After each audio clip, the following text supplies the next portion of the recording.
just got off the phone with the girl who loves you too. Said you're working on yourself, is she helping with that too? You gave her the time of day. You told.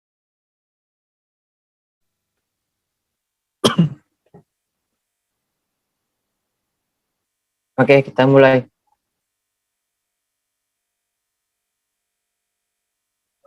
Bismillahirrahmanirrahim. Assalamualaikum warahmatullahi wabarakatuh. Selamat malam buat Bang Adolf. Waalaikumsalam, selamat malam. Baik, perkenalkan nama saya Karisma Satria Lubis. Saya dari Prodi Ilmu Pemerintahan dengan NIM 21102066. Baiklah, di sini saya ingin mempresentasikan tugas tentang teori pembangunan. Sebelumnya, puji syukur kami panjatkan kehadirat Tuhan Yang Maha Esa atas rahmat dan hidayahnya. Saya bisa menyelesaikan tugas saya dalam mata kuliah teori pembangunan tentang kepentingan pembangunan ibu kota negara. Tidak lupa saya mengucapkan terima kasih kepada dosen saya, yaitu Bapak Sahril Budiman, SOS MPM, yang memberikan tugas makalah serta tugas PPT. Saya menyadari ada kekurangan dalam pengerjaan tugas saya. Oleh sebab itu, saran dan kritik senantiasa diharapkan demi perbaikan tugas yang saya buat. Saya juga berharap semoga teori pembangunan ini mampu memberikan pengetahuan atau pemahaman yang lebih efektif untuk dipelajari lebih lanjut. Baiklah, untuk tidak memperpanjang waktu, maka dari itu presentasi akan saya mulai. Baiklah, ini tema atau judul yang ingin saya jelaskan pada malam hari ini, yaitu tentang kepentingan pembangunan ibu kota negara.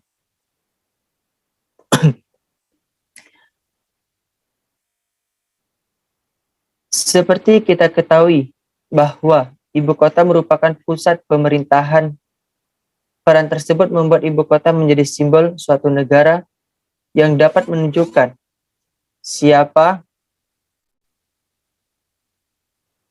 yang mengendalikan ibu kota, juga dapat mengendalikan pemerintahan dalam skala nasional. Selain itu, ibu kota juga menjadi pusat perekonomian dan administrasi nasional. Oleh karena itu, mayoritas negara di dunia ini mengusahakan ibu kota menjadi simbol dinamika kehidupan sosial dan ekonomi untuk menarik investor asing dalam upaya meningkatkan produktivitas dalam negara tersebut. Akan tetapi, tipe pemerintahan mampu mempengaruhi peran ibu kota itu sendiri. Baik, selanjutnya, seperti kita ketahui bahwa akan ada pembangunan ibu kota negara IKN di Indonesia, yaitu dari kota Jakarta dan akan pindah ke Provinsi Kalimantan Timur. Bahkan, pembangunan sudah dimulai sejak pada zaman pemerintahan Bapak Joko Widodo.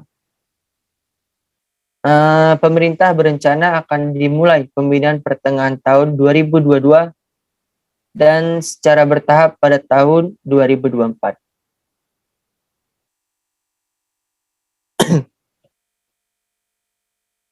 Kemungkinan pada tahun 2024 terlebih dahulu yang akan pindah adalah Istana Negara serta sejumlah kementerian. Sebetulnya perencanaan terhadap pembangunan ibu kota negara sudah ada sejak zaman Presiden Insinyur Soekarno. Tapi tidak jadi dikarenakan ada pergolakan, sehingga diberhentikan oleh Bung Karno. Baiklah, ini alasan pembangunan ibu kota dari Jakarta ke Kalimantan. Yang pertama, yaitu penduduk di Jawa terlalu padat. Lalu yang kedua, kontribusi ekonomi pada PDB. Lalu yang ketiga, krisis air bersih di daerah Pulau Jawa. Lalu yang keempat, pertumbuhan urbanisasi yang sangat tinggi. Lalu yang terakhir, yaitu ancaman bahaya banjir, gempa bumi, dan tanah turun di Jakarta.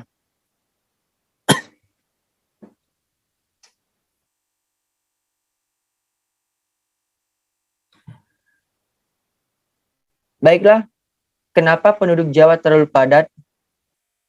Karena seperti kita ketahui bahwa Pulau Jawa merupakan pusat kegiatan seluruh masyarakat Indonesia.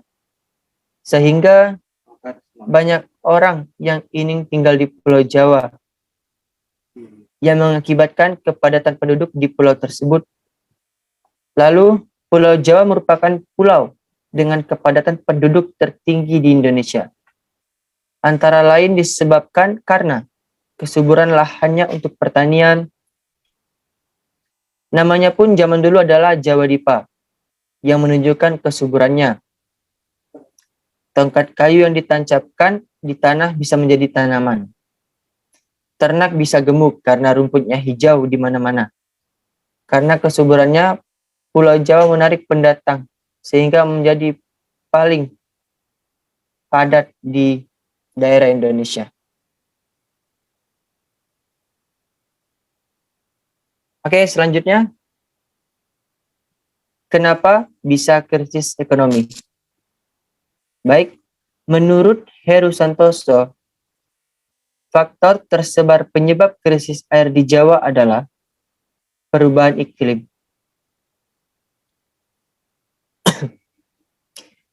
Ada perubahan siklus air yang membuat lebih banyak air yang menguap ke udara karena peningkatan temperatur akibat perubahan iklim. Kondisi ini berpengaruh pada keseimbangan neraca air. Keseimbangan neraca air ini akhirnya berpengaruh pada ketersediaan air, mengingat kebutuhan air semakin meningkat akibat pertumbuhan penduduk serta perubahan tata guna lahan.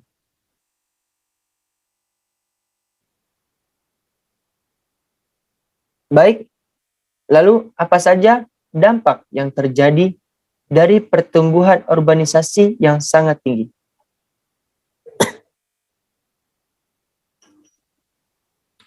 Oke, ini merupakan 6 dampak negatif urbanisasi bagi kota. Yang pertama, kepadatan penduduk yang semakin tinggi. Lalu yang kedua, tenaga kerja non-terampil yang semakin melimpah. Lalu yang ketiga, pengangguran, tunawisma, dan gelandangan semakin meningkat. Lalu yang keempat, kemacetan yang semakin parah.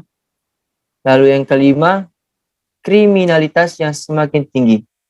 Dan yang terakhir yaitu yang keenam, timbulnya pemukiman kumuh atau slums.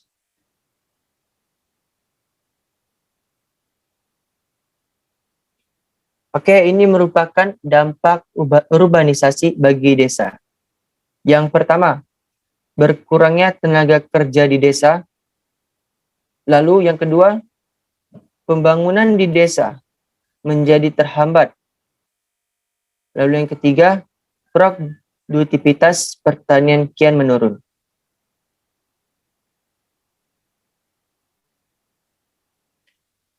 Oke, selanjutnya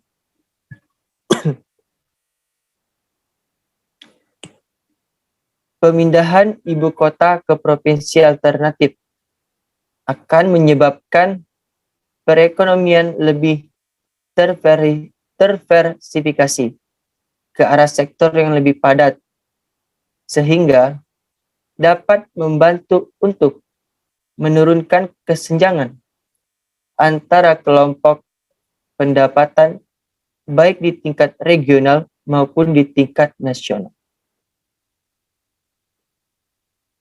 Lalu, pemindahan ibu kota akan menyebabkan tambahan inflasi nasional yang minimal sebesar 0,3%, 0,3% basis point, walaupun pemindahan ibu kota baru akan menyebabkan tekanan dari sisi permintaan.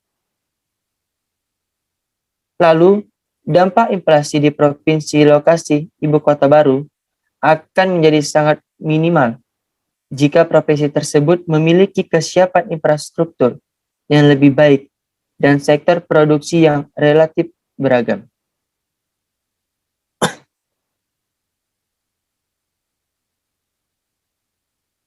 Oke, selanjutnya,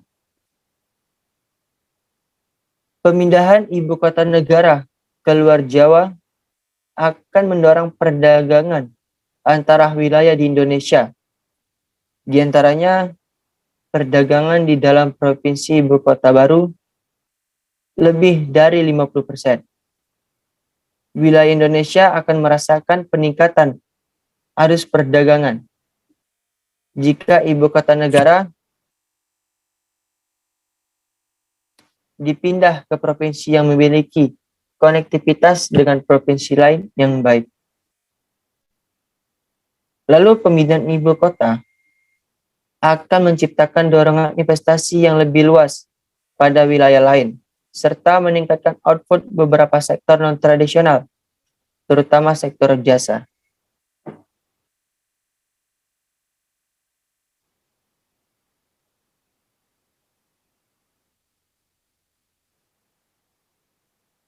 Baik, terima kasih. Mungkin hanya itu presentasi dari saya tentang tugas yang diberikan, yaitu tugas teori pembangunan, yaitu tentang kepentingan pembangunan ibu kota negara. Mungkin dari Bang Adolf ada kritik, saran, atau solusi, ataupun pertanyaan mungkin bisa diberikan kepada saya.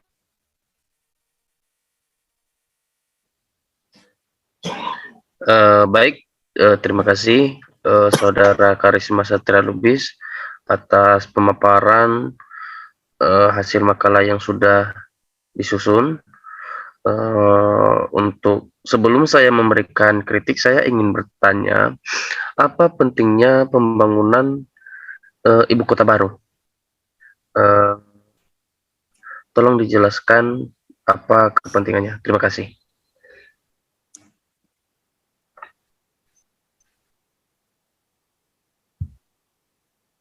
Oke, baik. Terima kasih buat Bang Adolf yang sudi untuk bertanya kepada saya. Mungkin saya akan menjawab pertanyaan dari Bang Adolf, yaitu, coba bisa diulangi lagi Bang Adolf? Apa pentingnya pembangunan ibu kota baru? Oke, terima kasih. Siap. Sebentar.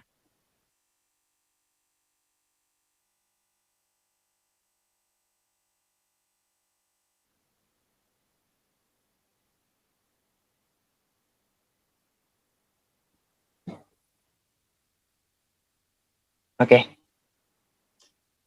Baik, saya akan menjawab pertanyaan dari Bang Adolf, yaitu tentang kepentingan pembangunan ibu kota negara. Oke. Seperti kita ketahui bahwa ibu kota merupakan pusat pemerintahan. Peran tersebut membuat ibu kota menjadi simbol suatu negara yang dapat menunjukkan siapa yang mengendalikan ibu kota, juga dapat mengendalikan pemerintahan dalam skala nasional. Selain itu, ibu kota juga menjadi pusat perekonomian dan administrasi nasional. Oleh karena itu, mayoritas negara di dunia ini mengusahakan ibu kota menjadi simbol dinamika kehidupan sosial dan ekonomi untuk menarik investor asing dalam upaya meningkatkan produktivitas dalam negara tersebut. Akan tetapi, tipe pemerintahan mampu mempengaruhi peran ibu kota itu tersendiri. Mungkin hanya itu saja yang bisa saya jawab dari pertanyaan Bang Adok. Apakah sudah? Baik, terima kasih atas jawaban yang sudah diberikan Saudara Karisma Satria Lubis. Nah, dalam makalah yang sudah disusun, saya memberikan kritik. Tadi materinya dengan judul, mohon maaf tadi dengan judul apa tadi? Sebentar.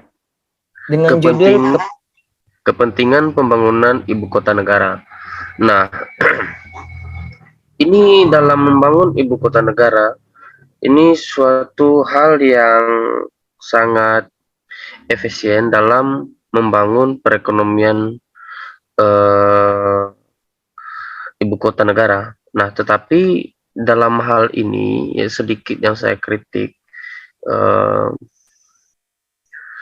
dalam materinya tadi, salah satu menekankan dalam pembangunan ibu kota negara baru seperti yang di Kalimantan tersebut. Nah, saya sedikit memberikan pendapat dalam pembangunan ibu kota negara baru tersebut. Sebetulnya itu suatu hal yang sangat bagus, ya. Cuman dalam time-nya pembuatan dalam merealisasikan pembangunan ibu kota negara baru tersebut pada saat ini menurut saya itu bukan hal yang harus diprioritaskan dengan kondisi negara kita yang sangat mengalami terpuruknya perekonomian ya akibat COVID-19. Nah, menurut saya mungkin pada saat ini peran pemerintah harus lebih kepada lebih merealisasikan bagaimana pertumbuhan perekonomian tanpa harus melakukan pembangunan ibu kota negara baru tersebut ya, karena menurut saya dengan mereka merealisasikan pembangunan ibu kota negara tersebut bukan malah menambah pada saat ini mungkin kalau kedepannya benar itu sangat bagus, tetapi untuk saat ini kita karena dalam menghadapi masa-masa terpuruk harusnya program tersebut ya, program pemerintah tersebut dalam membangun ibu kota negara itu harus dipending dulu ya, harus dialihkan ke sektor-sektor lain yang dapat membangun perekonomian negara kita ya. Mungkin dari itu kota Kalimantan itu kan dia kaya akan indahnya alam, tempat wisata. Kenapa tidak itu lebih dibangun? Itu kenapa enggak itu lebih diutamakan, dibangun entah pelabuhan, jalan, yang lain-lainnya yang lebih memungkinkan dapat menarik minat para wisatawan datang ke sana ya, sehingga dapat menumbuhkan perekonomian di sana dan dapat membuka lapangan pekerjaan. Nah, dengan sendirinya juga masyarakat dari luar kota Kalimantan seperti yang ada di Jakarta pasti juga akan datang ke sana mencari pekerjaan di sana juga nantinya. Nah, tapi mau gimana lagi, ini sudah menjadi bagian program pemerintah dan sebetulnya ini bagus, cuman menurut saya bukan time-nya saja pada saat ini karena kita sedang mengalami krisis perekonomian yang disebabkan oleh COVID-19. Nah, dalam penyusunan materi makalah ini sudah sangat bagus. Materinya juga bagus, memberikan pemahaman betapa pentingnya pembangunan ibu kota negara dan mungkin solusi dari saya dalam membangun pembangunan ibu kota negara ini harus lebih penekanan pada peran pemerintah.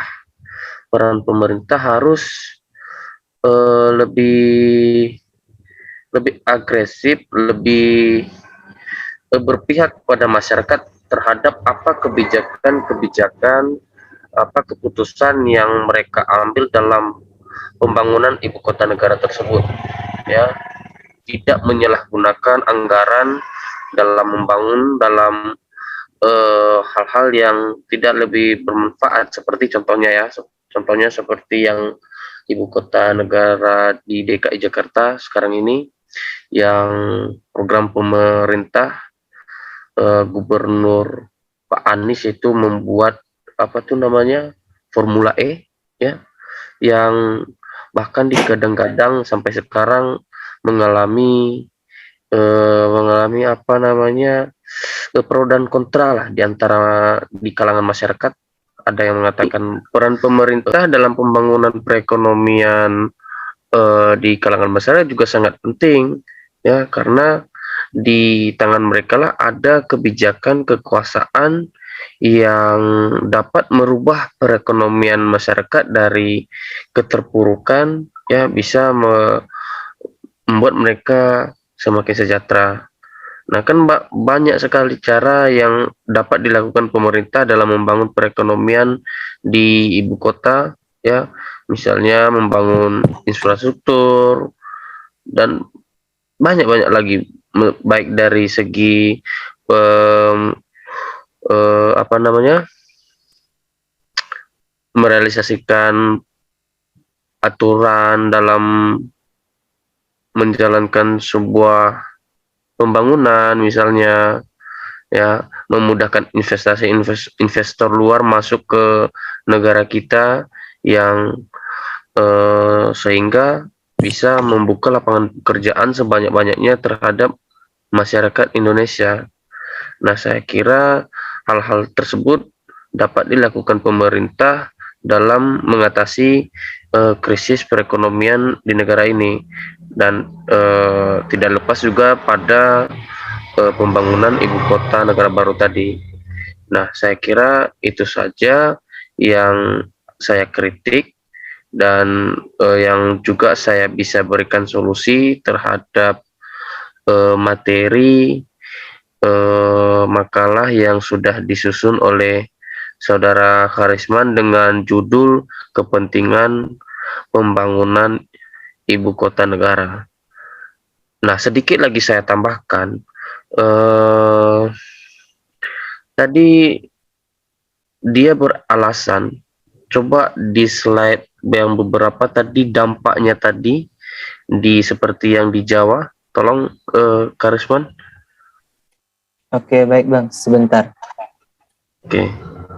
Tadi ada dampak di situ, dikatakan kepadatan penduduk dan lain-lain. Nah, di sini alasan pembangunan ibu kota dari Jakarta ke Kalimantan, di sini penduduk jiwa terlalu padat, kontribusi ekonomi pada PDB, krisis air bersih, pertumbuhan urbanisasi yang sangat tinggi, dan ancaman bahaya banjir. Dan menurut saya pemindahan ibu kota negara ke Kalimantan, bahkan kedepannya menurut saya akan juga mengalami hal yang sama seperti yang dialami kota Jakarta juga, ya, karena dengan dibangunnya ibu kota Kalimantan, otomatis banyak masyarakat penduduk dari luar kota Kalimantan berdatangan juga ke Kalimantan untuk mencari pekerjaan, untuk mencari lapangan pekerjaan di sana. Jadi sama juga menurut saya yang apa yang terjadi di Jakarta juga akan juga terjadi nantinya di Kalimantan, ya. Penduduk jiwanya terlalu padat, itu pasti akan terjadi juga, karena masyarakat juga pasti akan ke sana juga nanti, ya kan, mencari pekerjaan dan lain-lain, ya, dan kontribusi ekonomi.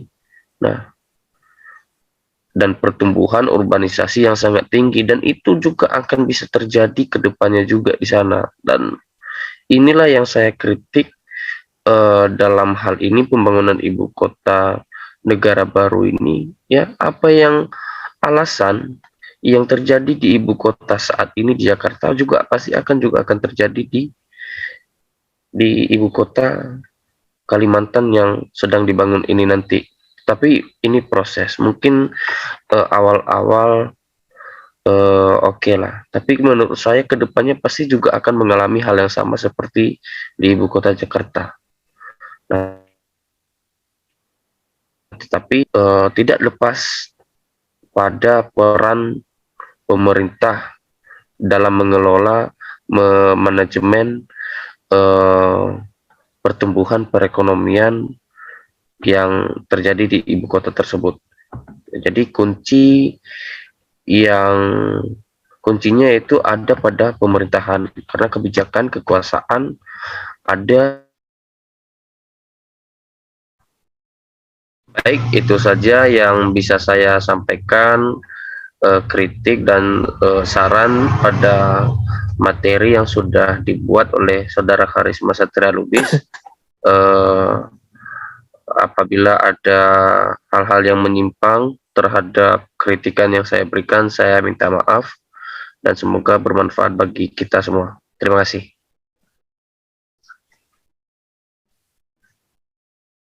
Baik, terima kasih buat Bang Adolf yang telah memberikan kritik, saran, maupun pertanyaan kepada saya. Semoga kedepannya dalam menjelaskan, mempresentasikan, dan membuat PPT lebih baik lagi. Amin.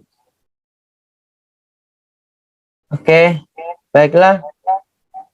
Sampai di sini. Apabila ada kesalahan dari saya, mungkin dari tulisan, ucapan, atau kata-kata yang saya kurang berkenan, saya mohon maaf. Mungkin saya tutup dengan Assalamualaikum warahmatullahi wabarakatuh. Selamat malam. Waalaikumsalam warahmatullahi wabarakatuh. Selamat malam.